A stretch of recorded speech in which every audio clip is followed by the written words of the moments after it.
मैं अशोक कुमार शर्मा, सह आचार्य हिंदी, MSJ, राजकीय महाविद्यालय, भरतपुर, राजस्थान।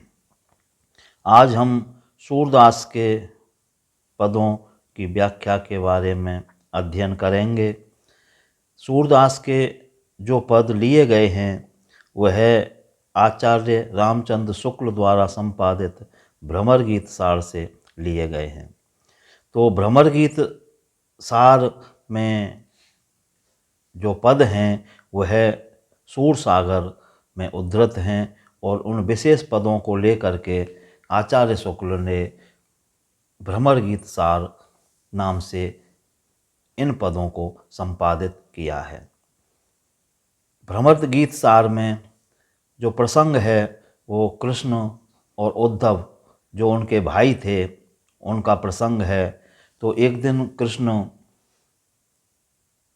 ब्रज की जो लीलाएं थीं, ब्रज में उनका बालपन बीता था, उस लीलाओं का, उस बालपन का और गोपियों के,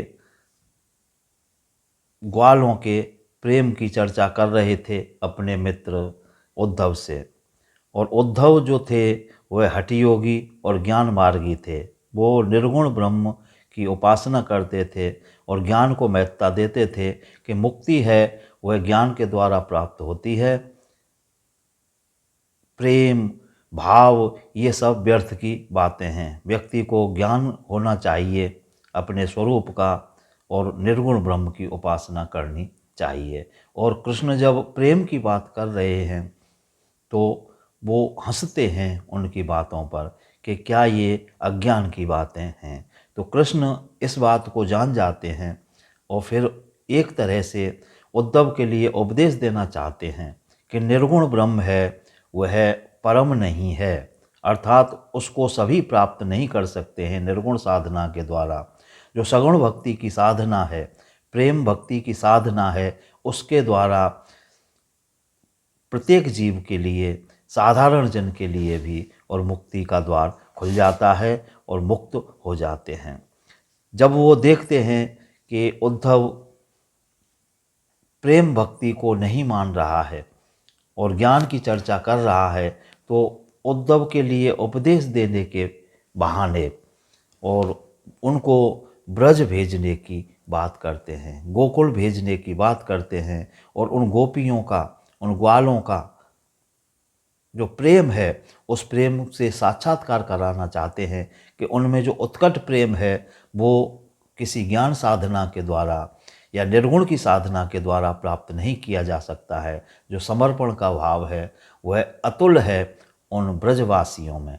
तो उस प्रेम के भाव को समझाने के लिए और कृष्ण हैं वह उद्धव के लिए ब्रज भेजते हैं कि इनको शिक्षा देना जरूरी है उद्धव के लिए, अन्यथा ये ज्ञान मार्ग में रह करके और इनका जीवन है वो शुष्क होता चला जाएगा, भावों से हीन रहेगा। तो इन प्रसंगों को लेकर के और ये पद लिए गए हैं भ्रमर गीत सार से। तो जो पहला पद है भ्रमर गीत सार का, जिसकी हम व्याख्या करेंगे, उनमें कृष्ण कहते हैं उद्धव से कि तुम ब्रज के लिए जाओ और वहाँ जा कर के उनको समझाओ कि प्रेम बेकार की बात है और तुम ज्ञान के द्वारा मुक्ति प्राप्त कर सकते हो। तो यह उपालंब है या व्यंग में कहते हैं कृष्ण उद्धव से। और अब वहाँ भेजने के लिए कृष्ण ने इस कहा है उद्धव से जो इस पद में रूपायित हुआ है। तो सबसे पहले हम इस पद का पाठ करेंगे, उसके बाद में इसकी व्याख्या करेंगे। क्योंकि सूर सागर के जो भी पद हैं वह गेय हैं, उनको गाया जाता है। भक्ति काव्य के जो भी पद आते हैं उनको गाया जाता है। तो सबसे पहले हम इसका पाठ करेंगे। उद्धव यह मन निश्चय जानो, मन क्रम बचु में तुम्हें पठावत, ब्रज को तुरत पलानो। उद्धव यह मन निश्चय जानो। पूरन ब्रह्म सकल अविनाशी, ताके तुम हो ज्ञाता। रेख न रूप जाति कुल नाही, जाके नहीं पितु माता। उद्धव यह मन निश्चय जानो। मन क्रम बचु में तुम्हें पठावत, मन क्रम बचु में तुम्हें पठावत। ब्रज को तुरत पलानो। उद्धव यह मन निश्चय जानो। यह मत दे गोपिन कहूँ आवहु, बिरह नदी में भासते। सूर तुरत यह जाय कहो तुम, ब्रह्म बिना नहीं आसते। उद्धव यह मन निश्चय जानो। यह मन निश्चय जानो। उद्धव यह मन निश्चय जानो। मन क्रम बच में तुम्हें पठावत, ब्रज को तुरत पलानो। उद्धव यह मन निश्चय जानो। इस प्रकार से कृष्ण कहते हैं उद्धव से कि हे उद्धव, यह अपने मन में तुम निश्चित जान लो कि मैं तुम्हें मन क्रम बच में तुम्हें पठावत, मन से, कर्म से और वचन से मैं तुम्हें पठावत अर्थात भेज रहा हूँ।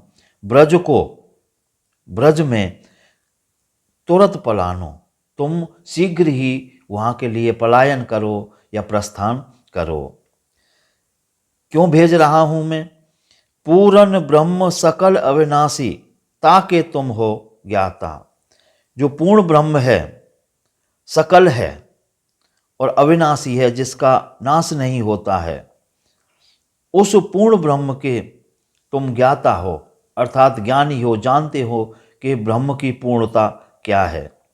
रेख न रूप जाति कुल नाही, ना तो जिसके कोई रेखा है, आकृति है, और ना ही उसका कोई रूप है, रंग है, ना ही कुछ इसकी कोई जाति है। कुल नाही, और ना ही उसके लिए कुल है, अर्थात कुल उसका होता है जो जन्म लेता है, और निर्गुण जो ब्रह्म है उसके तो कुछ भी आकार, प्रकार, रूप, रेखा, जाति, कुल कुछ भी नहीं है, और ना ही उसके कोई माता और पिता हैं। तो ऐसे निर्गुण ब्रह्म के लिए तुम जानते हो, उनके ज्ञानी हो, उस पूर्ण ब्रह्म के जानकार हो, इसलिए मैं तुम्हें ब्रज के लिए भेज रहा हूँ, उन गोपी और ग्वालों के पास भेज रहा हूँ। यह मत दे गोपिन कहूँ आवहु, बिरह नदी में भासित। तो जो विरह रूपी नदी में अर्थात मेरे विरह में, क्योंकि गोपियाँ कृष्ण से प्रेम करती थीं और संपूर्ण ब्रजवासी कृष्ण से प्रेम करते थे, गोकुलवासी कृष्ण से प्रेम करते थे, और कृष्ण मथुरा आ गए तो उनके विरह में वो अत्यंत दुखी थीं गोपियाँ और ब्रज के वासी। तो कृष्ण कहते हैं उद्धव से कि यह जो तुम्हारा निर्गुण मत है, जो ज्ञान मार्ग का मत है कि ज्ञान से मुक्ति होती है, इस मत के लिए तुम ब्रजवासियों के लिए दे कर के आओ, क्योंकि वो विरह की अग्नि में या विरह की नदी में डूब रही हैं, संपूर्ण ब्रजवालाएं और वहाँ के वासी हैं। सूर तुरत यह जाप जाय कहो तुम। हे सूरदास कहते हैं, कृष्ण कह रहे हैं कि तुरंत जा कर के तुम उनसे कहो। और क्या कहो कि ब्रह्म बिना नहीं आ सकते, कि ब्रह्म के बिना हे गोपियों तुम्हारे लिए मुक्ति नहीं मिल सकती है। तुम मुक्त होना चाहती हो, इस संसार के बंधन से दूर होना चाहती हो, जन्म मरण के चक्र से दूर होना चाहती हो, मुक्त होना चाहती हो, इस चक्र को तोड़ना चाहती हो, तो तुम्हें निर्गुण ब्रह्म की उपासना करनी चाहिए। और जो प्रेम के कारण विरह में व्यथित हो रही हो, यह तुम्हारे अज्ञान की बात है, जो निर्गुण ब्रह्म या निर्गुण उपासना में बताया जाता है। तो इस प्रकार की बात कह कर के कृष्ण उद्धव को भेजते हैं कि तुम अपने ज्ञान की बातों को कहकर गोपियों से और उनके दुख के लिए दूर करो, ब्रजवासियों का दुख है उस दुख के लिए दूर करो। तो इस पद में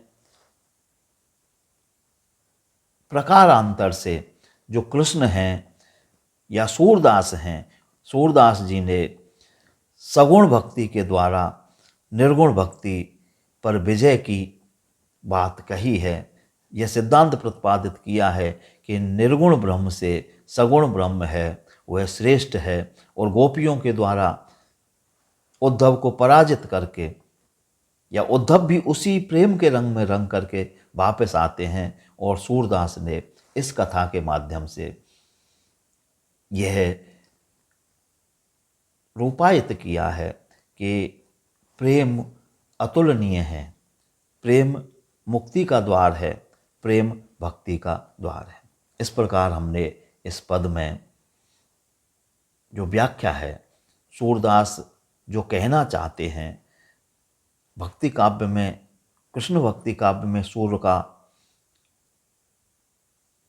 अग्रगण्य स्थान है, तो उन्होंने अपने ग्रंथ सूर सागर में इन पदों को लिखा है।